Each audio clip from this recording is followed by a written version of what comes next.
सारा विश्व रे निजर श्रम और प्रतिभा बल भारत पई सुनाम आनिथिबा प्रवासी भारतीय माननकु ओडिशा स्वागत करुछि।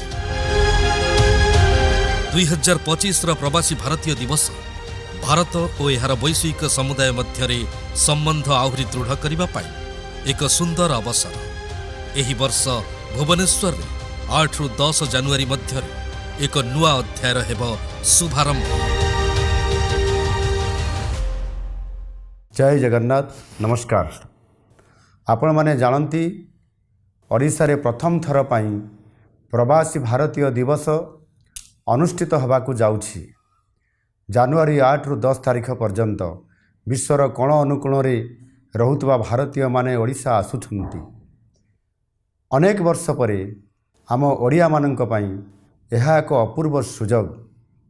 विश्व दरबार रे ओडिशार मर्यादा को सम्मान को प्रतिष्ठित करिया पाई आमे समस्ते संकल्पबद्ध। एही 3 दिन पर्यंत समस्त अतिथि माने भुवनेश्वर रे रहिबे एवं अनेक पर्यटन स्थल को मध्य बुलिबाकू जिबे।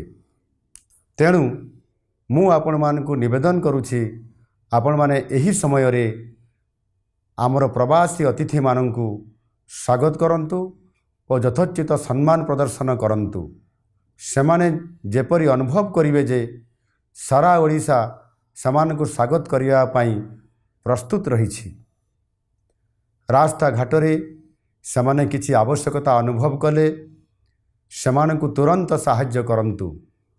सेमान को एपरी सुंदर व्यवहार करंतु जेपरी सेमाने अनुभव करिवे जे सेमाने प्रकृतरे निज जन्म माटी रे निज देशर ही अछंती। एही समय रे आमर रास्ता घाट परिष्कार रखिबा मध्य आमर दायित्व। आमर संस्कृति हेउछि वसुधैव कुटुंबकम। सारा विश्व को आमे परिवार भली देखु। प्रवासी माने तो सहजरे आम निजर।